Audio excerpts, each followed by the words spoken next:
Coons is still standing by with us. Senator, it was a pretty wide-ranging news conference here. He at one point said, quote, "The sun is gone," talking presumably about Mojtaba Khamenei, who is, of course, the son of the Ayatollah who was killed in that strike early on here. He then was asked again in a follow-up question if we were aware of the status of Khamenei, the son, and he said nobody knows. I'm wondering what your takeaway is from that. I also know you've been in some briefings with the administration. How do you understand the president's comments? Kasie, President Trump ranged all over the place in that press briefing about the war in Iran. A number of things really jumped out at me. One was that he said repeatedly, NATO has never been there for us, in criticizing Prime Minister Starmer of the United Kingdom. President Trump also said, I asked him for help and he offered to send 2 aircraft carriers. And then I said, no, thanks, we don't need them anymore. But why can't they send us minesweepers? Just 2 small points here. The Trump administration withdrew 4 American minesweepers from the Persian Gulf just weeks before this war began. And NATO joined the defense of the United States after 9/11. A third of all the military casualties in the war in Afghanistan were NATO soldiers.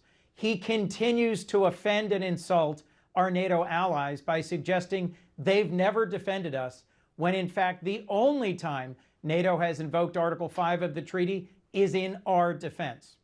I don't have a specific classified update on the status of the new Ayatollah, but I will say this, Kasie, the one thing President Trump has accomplished in 17 days is to kill the Ayatollah, who was the brutal dictator of Iran for more than 30 years, and have him replaced with someone 30 years younger, likely angrier and more likely to race towards a bomb if he can.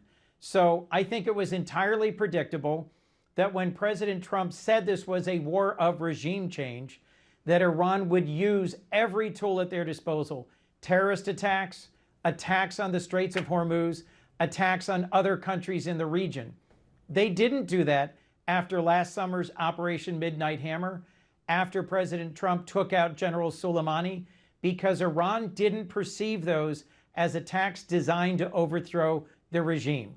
President Trump, in his rambling press conference today, again talked about several different objectives: denying them any pathway towards nuclear enrichment, overthrowing the regime, taking out their navy, taking out ballistic missiles. I'll tell you, in the classified briefings I've attended, Kasie, it's no clearer there than it was just now in the Oval Office. Too many objectives, no clear outcome or timeline, and no clear answer to whether or not the president intends to introduce American ground troops for a full-scale war. Yeah, look, I'm glad you raised that point, and we can actually leave our viewers. We're up against the 5 o'clock hour, but we have a slide that shows just the contributions that our NATO allies made in Afghanistan and Iraq. There are 7,000 U.S. casualties, 600 from the United Kingdom, plus more from others. So now, of course, we have a report: 200 Americans injured in this war. Senator Coons, thank you very much. Really appreciate your time.